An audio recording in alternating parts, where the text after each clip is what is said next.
Masih kurang 5 menit ya? 10 menit? Kurang 10 menit? Masih kurang 10 menit ya? Kurang 10 menit? Kok jam saya enggak? Oh, 4.50. Oh, saya kira jam 5. Pendengar dimanapun Anda berada, selamat sore. Kami yang bertugas di sore hari ini masih terus bersama Anda. Dan pendengar, kita selanjutnya akan masuk dalam acara Bincang Ramadan. Sudah ada narasumber kami, ada Ustadz Abdullah Al-Jirani LC, dan nantinya dipandu oleh Ustadz Abdul Rahman Johan dengan topik Itikaf dan Lailatul Qadar. Selamat mengikuti. Bismillahirrahmanirrahim. Assalamualaikum warahmatullahi wabarakatuh. Innal hamdalillah, salatu wassalamu ala Rasulillah Muhammad sallallahu alaihi wasallam, amma ba'd. Pendengar sekalian dimanapun Anda berada, alhamdulillah kita bertemu lagi dalam acara Bincang Ramadan edisi 12 April 2023. Pada pertemuan kali ini kita akan membahas tentang iktikaf dan Lailatul Qadar, di mana kita masih bersama Ustaz Abdullah Al-Jirani LC. Assalamualaikum Ustaz. Waalaikumsalam warahmatullahi wabarakatuh. Gimana kabarnya, sehat? Alhamdulillah sehat walafiat. Saya rasa sudah masuk 21 Ramadan Ustaz. Iya. Sebentar lagi kita berpisah dengan bulan Ramadan.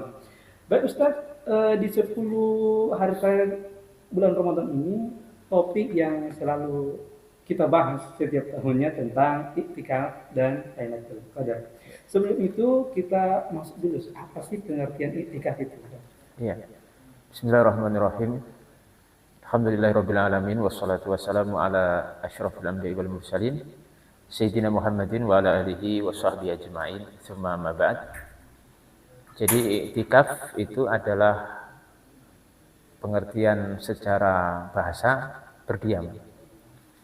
Tapi dalam pengertian syariat yang dimaksud dalam pembahasan kita ini adalah berdiam diri di masjid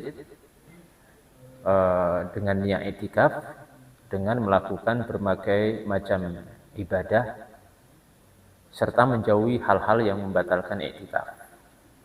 Itu kurang lebih seperti itu. Bagus Ustaz. Jadi di sini poinnya adalah berdiam. Ya. Kalau berdiamnya di sini apakah diam secara totalitas diam atau ada aktivitas lain yang bisa dilakukan? Ya.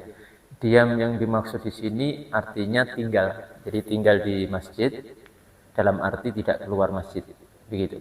Tapi nanti ketika seorang di dalam masjid itu melakukan aktivitas ibadah dan juga aktivitas dia sebagai manusia biasa ya, seperti misalkan mandi atau mungkin buang air besar atau buang air kecil atau makan dan sebagainya.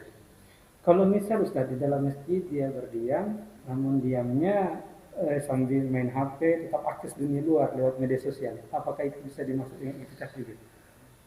Ya kurang pas ya, kurang pas kalau kita iktikaf, karena iktikaf, esensi iktikaf itu adalah ibadah. Jadi seorang bisa dikatakan kalau bahasa kita dalam tanda kutip sekarang ini bertapa lah ya, bertapa gitu, berdiam, fokus ibadah kepada Allah Subhanahu Wa Taala. Jadi seyogianya seorang yang iktikaf, benar-benar iktikaf itu untuk sementara waktu meninggalkan gadgetnya dulu, meninggalkan akses internet ataupun media sosial, karena hal itu nanti akan mengganggu dan memalingkan dia dari tujuan esensi iktikaf itu sendiri gitu.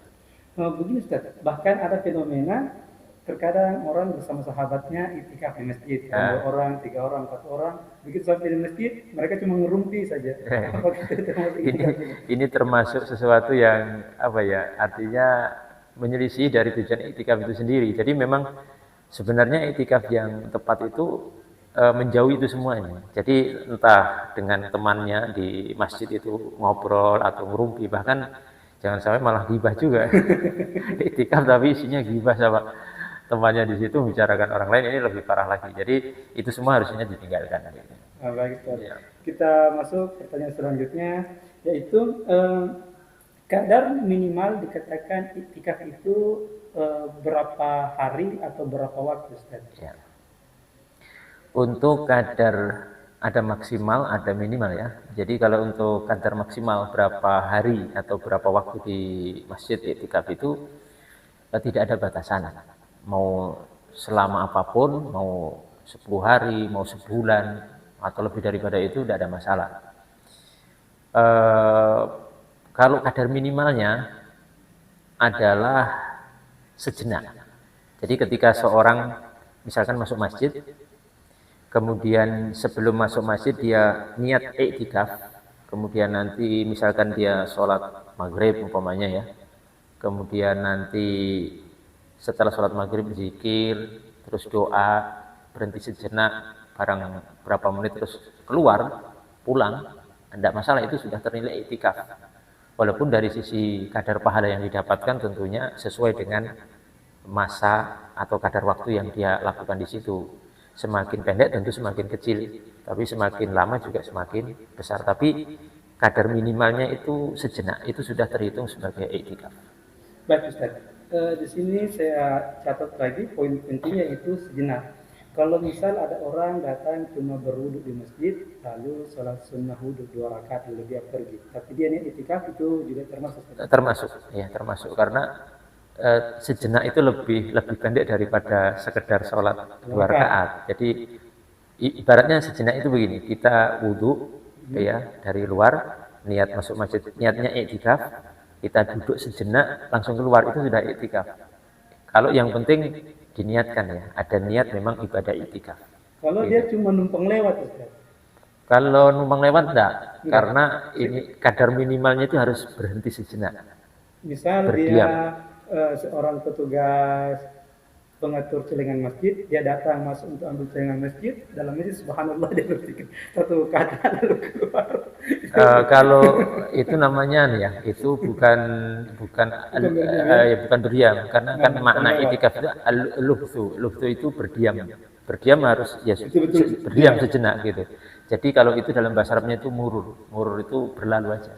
Nah, kalau berlalu nggak masuk iktikaf, belum masuk ya, masih kurang dari kadar minimalnya. Baik, gitu. Menarik ini Ustaz. Kemudian Ustaz, tempat iktikaf itu apakah harus masjid atau mungkin bisa di rumah? Iya, iktikaf, syarat sahnya iktikaf itu harus dilakukan di masjid, sembarang masjid ya, sehingga ketika dilakukan di luar masjid, mau di rumah atau di apartemen misalkan, atau mungkin di kos-kosan atau di yang lainnya, di kantor misalkan, itu tidak sah. Jadi syaratnya iktikaf itu harus dilaksanakan di masjid ya. Termasuk yang tidak sah itu musola, karena musola kecil itu bukan masjid, jadi harus masjid. Dan salah satu syarat disebut masjid kalau wakaf atau tanahnya itu sudah diwakafkan. Jadi kalau misalnya Ustaz, rumah yang punya musola khusus tidak bisa? Tidak bisa. Termasuk gini, kayak misalkan ada hotel, terus bagian atasnya itu ada masjid, tapi status lahan yang dipakai masjid itu bukan wakaf, tapi milik pengusaha atau milik pemilik hotel itu, tanpa ada sertifikasi wakaf di situ atau diwakafkan, maka itu bukan dinamakan masjid, tapi masih dinamakan tempat sholat saja, musola gitu. Sekalipun diberi nama masjid sebagai masjid dan ada sholat Jumat di sana Ustaz? Iya. Karena misal di kota-kota besar, yang di mal-mal besar kan ada musola yang dia sebut nama masjid, ada Jumat di sana, tetap tidak termasuk. Tidak termasuk, karena itu ketika belum diwakafkan, belum bernama masjid ya, belum berstatus masjid, sampai kan nanti diwakafkan. Maka saya contohkan tadi beberapa tempat sholat di mal-mal itu, atau hotel-hotel besar kayak di kota besar Jakarta itu belum termasuk masjid karena tempatnya belum diwakafkan. Jadi masih milik pribadi pengusaha hotel atau mungkin mal itu sendiri. Baik, jadi tadi selama di masjid kita berdiam, aktivitasnya bisa berzikir, bisa sholat, mungkin bisa dengar kajian, pokoknya ibadah-ibadah lainnya. Berarti ada larangan dong Ustaz yang dalam iktikaf ini? Ada. Jadi sebelum saya jawab masalah larangan tadi, saya mungkin tambahkan ya masalah masjid tadi. Masjid di sini sifatnya umum, mau masjid yang biasa dipakai untuk Jumatan atau tidak, atau sholat 5 waktu atau tidak, itu yang penting masjid itu masuk di situ. Jadi karena ada sebagian ulama yang mensyaratkan harus masjid yang dipakai untuk Jumatan. Kalau masjid jami, kalau tidak dipakai Jumatan enggak sah. Tapi yang lebih benar atau lebih kuat adalah masjid secara mutlak. Ya. Selama wakaf untuk Iya, masjid ini. pokoknya itu statusnya masjid. Mau dipakai Jumatan atau tidak, itu tetap masjid, maka sudah sah. Nah, Kemudian untuk larangannya, larangan yang paling pokok di iktikaf ini keluar masjid. Artinya ketika seorang iktikaf kemudian keluar masjid, itu otomatis iktikafnya batal ya. Itu pertama. Yang kedua, berhubungan ya, berhubungan biologis dengan istri itu juga membatalkan daripada iktikaf. Artinya dalam Al-Qur'an disebutkan wa ashiruhun wala tubashiruhunna wa antum akifuna fil masajid. Janganlah kalian gauli istri-istri kalian sementara kalian sedang iktikaf di masjid. Jadi di situ ada 2 poin. Pertama, keluar masjid tidak boleh. Yang kedua, berhubungan biologis juga tidak boleh. Ini larangan iktikaf, kalau dilakukan otomatis batal. Kecuali tadi untuk keluar ini ada hal-hal yang daruri yang memang mendesak untuk dilakukan untuk keberlangsungan iktikaf dia sendiri di masjid, maka ini diperbolehkan, tidak membatalkan, tapi harus cepat langsung kembali. Baik, Ustaz. Ya. Dalam artian di sini harus beribadah terus di dalam masjid saja, tidak keluar. Berarti di dalam sini harus berwudu terus, Ustaz, atau bagaimana? Utamanya memang berwudu ya. Artinya sebenarnya ya nggak wajib harus berwudu. Sebagaimana sebenarnya iktikaf itu tidak harus puasa gitu kan. Sama itu antara wudu sama puasa. Cuma utamanya kondisi puasa dan kondisi suci berwudu. Atau kalau pas junub ya harus mandi besar berarti kan. Itu kondisi yang paling utama seperti itu. Ustaz, karena kalau kita lihat juga karena aktivitas di dalam ada sholat, ada membaca Al-Quran, memang harus dalam kondisi pendukungnya kan itu harus dalam kondisi suci gitu ya. Baik, Ustaz, sebelum pertama telah selesai membahas iktikaf. Ya. Baik, kita lanjut ke materi kita yang kedua, yaitu tentang Lailatul Qadar. Ya. Lailatul Qadar itu sebenarnya apa, Ustaz? Jadi Lailatul Qadar itu sebuah kejadian yang Allah Subhanahu wa taala sudah tentukan, di mana terjadi dengan kehendaknya, di mana malam atau turunnya Lailatul Qadar itu bisa dikatakan dijelaskan di kitab Nihayatul Zain. Jadi sebenarnya hakikat Lailatul Qadar itu satu kejadian berupa cahaya terang dari langit yang menyinari bumi dalam sekejap. Yang itu Allah turunkan sesuai dengan kehendaknya di satu waktu yang memang Allah rahasiakan. Nanti mungkin di pertanyaan berikutnya akan kita kupas ya. Kurang lebihnya seperti itu, yang mana Lailatul Qadar ini nanti memiliki keutamaan yang sangat besar ya, di sisi Allah Subhanahu wa taala. Kalau boleh tahu langsung aja sih keutamaannya. Keutamaannya Lailatul Qadar itu lebih baik daripada 1000 bulan. 1000 bulan maksudnya gimana? Ya, 1000 bulan itu maksudnya begini. Kan ayatnya disebutkan khairum min alfi syahrin, ya kan, lebih baik, lebih utama dari 1000 bulan. Sini bulan yang dimaksud bulan yang nampak yang kita lihat di luar atau bulan kalender, iya, kalender Komariah, Muharram dan seterusnya. Lebih baik daripada 1000 bulan. 1000 bulan itu kurang lebih 83 tahun. Nah, ini maksud khairun min alfi syahrin itu maksudnya ketika pas misalkan ya malam nanti, misal kita tahu malam nanti turun Lailatul Qadar, maka ketika kita beramal di malam itu, entah zikir, entah sholat, atau yang misalnya di malam itu lebih baik daripada kita beramal 83 tahun. Sekali beramal di malam itu, pas turunnya Lailatul Qadar, itu lebih baik daripada kita beramal dengan amal yang sama di luar itu selama 83 tahun. Nah, jadi 83 tahun ini Ustaz, hitungan dari 12 bulan dalam setahun Ustaz ya? Iya. Mendapatkan 1000 bulan. 1000 bulan itu setara 83 tahun. Oh, baik, Ustaz. Itulah tadi keutamaan-keutamaan tentang Lailatul Qadar. Baik pendengar sekalian, kita lanjut lagi pertanyaan berikutnya kepada Ustaz, yaitu kapan sih waktu turun Lailatul Qadar itu? Asalnya waktu tepatnya turun Lailatul Qadar itu pada asalnya menurut sejarah itu sebenarnya awalnya diberitahukan oleh Allah Subhanahu wa taala kepada Nabi Muhammad SAW. Jadi sudah dikasih tahu begitu beritanya, Lailatul Qadar itu turunnya di malam ini, di bulan Ramadan atau malam ini, begitu sudah disebutkan. Tapi kemudian hal ini dihapus oleh Allah Subhanahu wa taala dan kembali dirahasiakan, tidak diberitahu.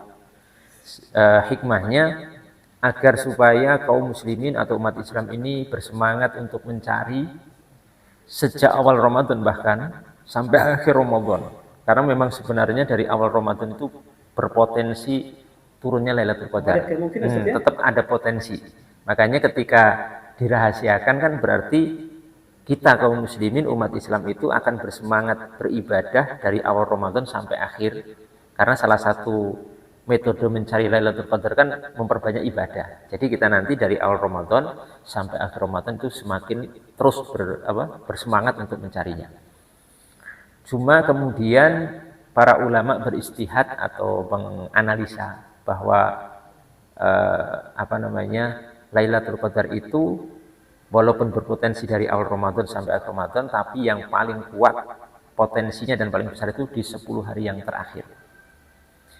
Kemudian dikerucutkan lagi dari 10 hari yang terakhir itu di tanggal malam-malam ganjil 21, 23, 25, 27, dan 29. Dari ini lagi nanti ulama berbeda pendapat mana yang paling kuat. Kalau menurut Imam Syafi'i itu tanggal 21. Kalau menurut Imam Hambali tanggal 27. Kalau menurut imam lain ada yang tanggal 25. Itu. Jadi memang ada perbedaan pendapat di situ. Baik Ustaz, ada kemungkinan tidak turun di malam yang genap Ustaz? Kalau pertanyaan mungkin tidak, itu mungkin bisa jadi. Bisa jadi ya, kita nggak bisa memastikan, tapi kalau ditanya mungkin tidaknya mungkin. Tapi mungkin potensinya lebih kecil. Lebih besar di tanggal-tanggal ganjil. Bahkan saya sempat membaca ya, Imam Ghazali itu punya rumus menentukan itu. Sudah bisa menebak. Ini menurut Imam Ghazali dalam Ihya itu. Lailatul Qadar itu turunnya bisa ditebak dengan cara awal puasa Ramadan itu hari apa. Oh berarti tiap tahun bisa berubah Ustaz ya? Iya. Dan menurut Imam Nawawi juga begitu. Lailatul Qadar itu bisa berpindah-pindah. Dari satu ini misalkan tahun ini di malam ini, nanti tahun berikutnya di malam itu bisa berpindah-pindah. Nah ini rumus Imam Ghazali. Itu saya teliti, ada beberapa rumus ya lah, termasuk di tahun ini beliau berkata begini, kalau awal Ramadan itu jatuh hari Kamis, maka Lailatul Qadar itu akan jatuh hari Jumat. Jadi menurut Imam Al-Ghazali ya, menarik Ustaz. Pokoknya begitu. Ya, itu saya cuma mengingat satu ini karena momen kita kan saya sesuaikan dengan puasa tahun ini kan mulainya hari Kamis. Berarti potensi besar menurut Imam Ghazali itu rumusnya, kalau pakai rumus beliau itu berarti nanti hari Jumat. Nah, kalau kita lihat Jumat Lebaran kan Sabtu Ustaz. Kalau Jumat depan sudah malam 3. Kalau 9 ya Ustaz. Kalau iya. Jumat depan. Oh iya masih. Kalau Jumat ini berapa kurang 7 mungkin 22 ya, 21, 22. Ya berarti ya, ada kemungkinan, ada potensi. Baik Ustaz, menarik Ustaz. Kemudian ada nggak doa-doa tertentu yang khusus dibaca dalam malam Lailatul Qadar ini? Kalau doa-doa tertentu saya belum mendapatkan ya untuk itu secara khusus. Tapi mungkin sebagian ulama memang ada yang menyebutkan ya, yang mengatakan Allahumma innaka afuwwun. Ya itu diantaranya itu, dan itu bisa diamalkan insya Allah. Bisa diamalkan karena itu warid dari para ulama kita, dari kutub-kutub mereka.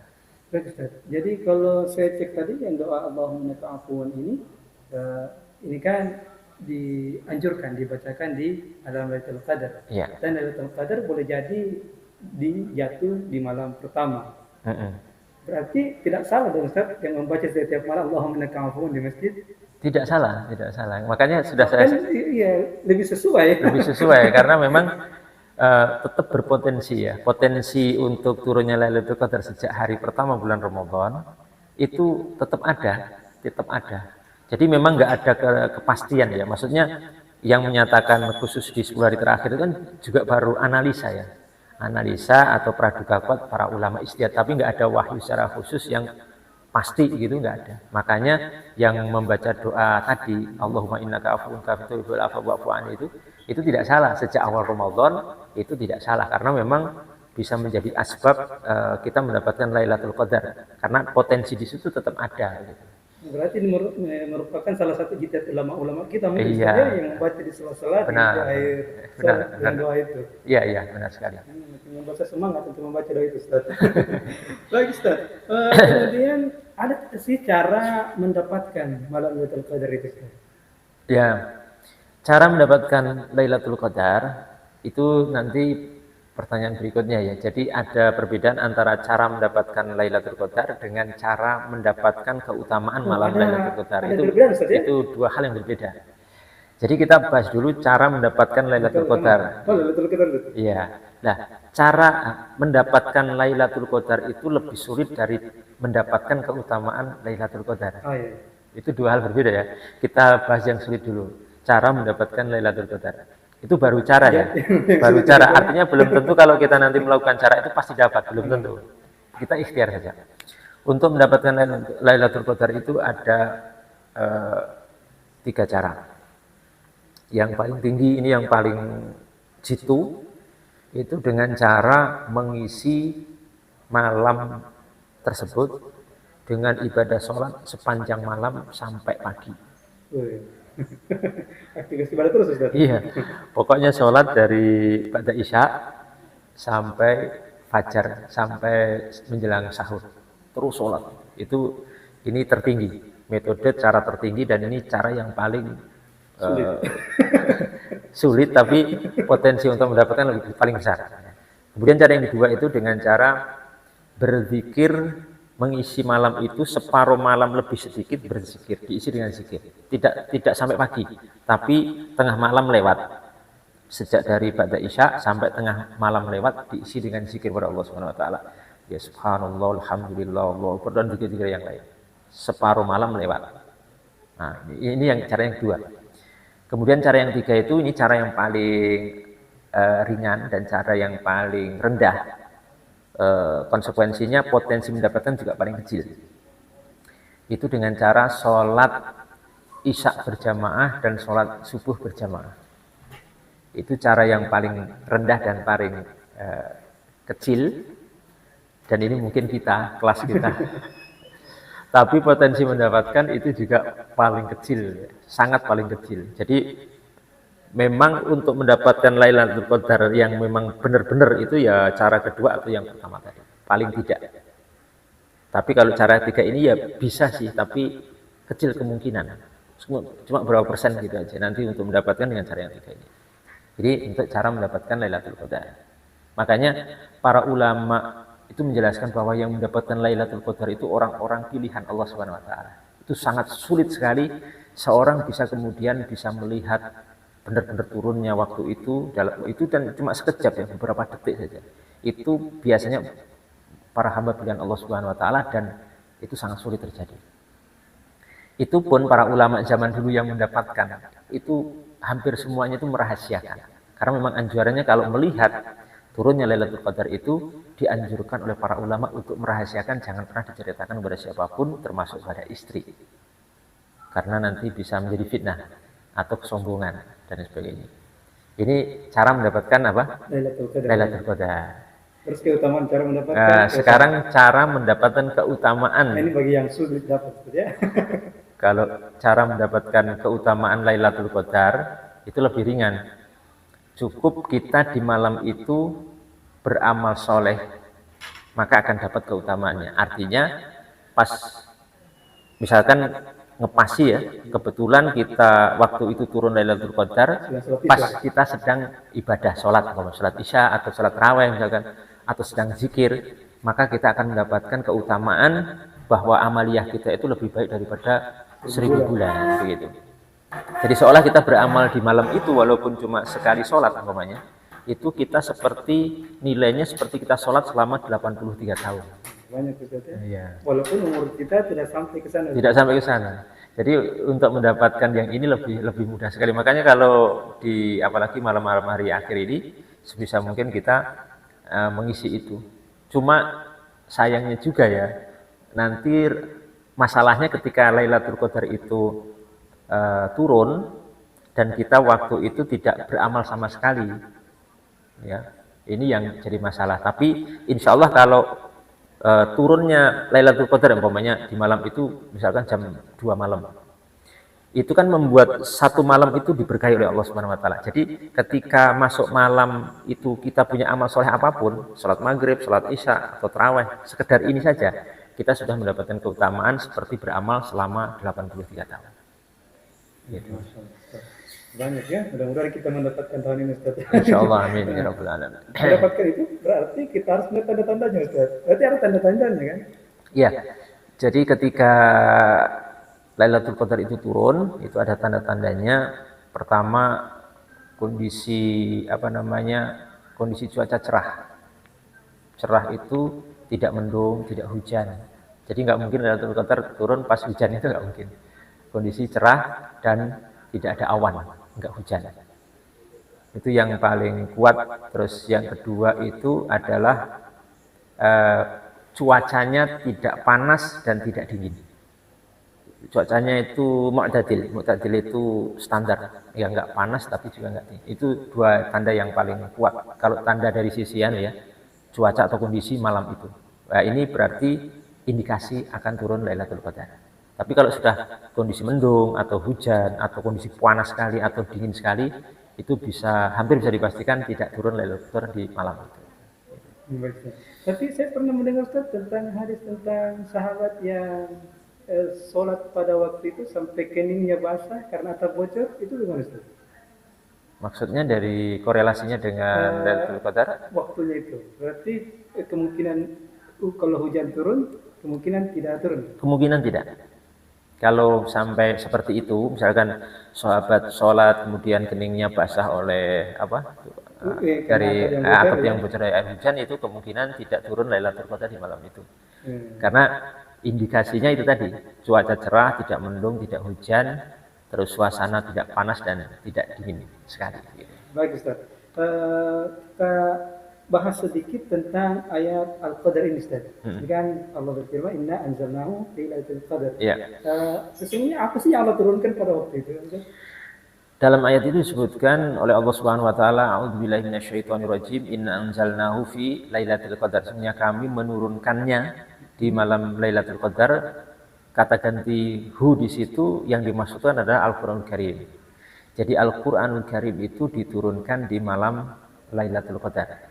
Ya, di malam Lailatul Qadar diturunkan oleh Allah Subhanahu wa taala di langit dunia, jumlatan wahidatan. Jadi semua Al-Qur'an dari 114 surat 37 itu diturunkan ke satu tempat di Sama'ud Dunya, di langit dunia yang namanya Baitul Izzah.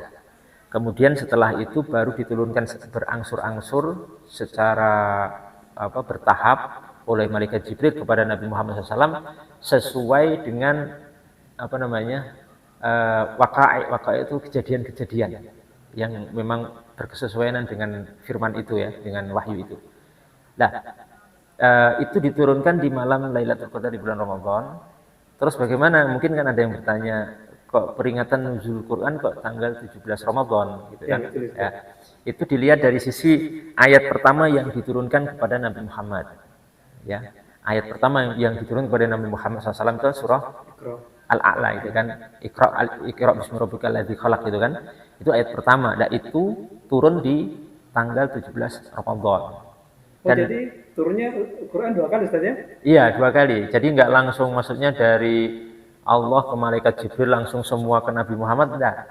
Jadi dari Allah ke malaikat Jibril itu diturunkan dulu, ditransitkan lah bahasa kita, ditransit dulu sama dunia, baru berangsur-angsur diturunkan kepada Nabi Muhammad selama kurun 23 tahun. Nah, ayat pertama atau surat pertama yang turun kepada Nabi Muhammad SAW itu kan surat Iqra itu ya, Al-A'la itu di tanggal 17 Ramadan. Berarti yang di Lailatul Qadar ini turun yang sekaligus Ustaz ya? Iya, dan sebagian ulama mengatakan juga yang tanggal 17 Ramadan, dan ini perlu kami luruskan karena sebagian ada yang membantah, nggak ada dalil sahih katanya nuzul Quran itu tanggal 17 Ramadan. Mungkin yang berbicara ini belum piknik ya, pikniknya belum jauh ya. Jadi silahkan dibuka kitab-kitab tafsir, disebutkan di situ Imam Al-Waqidi dan lain sebagainya menyatakan itu turunnya di tanggal 17 Ramadan. Jadi jangan mengklaim kemudian tidak ada dalilnya dulu ya, jangan terburu-buru ya, mungkin belum tahu saja. Itu 17 Ramadan itu yang surat pertama turun pada Nabi Muhammad Iqra itu juga dinyatakan sebagai malam Lailatul Qadar juga. Baik. Karena waktu teater sudah setengah jam. Ya. Closing statement, Ustaz. Oh iya. Para pendengar yang dimuliakan oleh Allah Subhanahu wa taala, kaum muslimin wal muslimah dimanapun Anda berada, sebagai closing daripada pertemuan kita pada sore hari ini, perlu kami sampaikan karena kita saat ini di penghujung bulan Ramadan, tepatnya sudah masuk 10 hari bulan Ramadan, marilah kita berusaha untuk memaksimalkan diri di momen-momen terakhir ini, sebagaimana Nabi Muhammad SAW juga bersemangat dan lebih beristihad di 10 hari yang terakhir, dan kita berusaha untuk mencari Lailatul Qadar sesuai kemampuan kita masing-masing dengan memperbanyak ibadah atau kan dengan melakukan iktikaf di 10 hari yang terakhir. Demikian. Baik, pendengar sekalian, demikianlah acara Bincang Ramadan edisi hari ini 12 April 2023. Insyaallah kita akan berjumpa lagi pada pertemuan berikutnya. Subhanallahi wa bihamdika, asyhadu an la ilaha illa anta, astaghfiruka wa atubu ilaik. Walhamdulillahirabbil alamin. Sekian, assalamualaikum warahmatullahi wabarakatuh. Waalaikumsalam.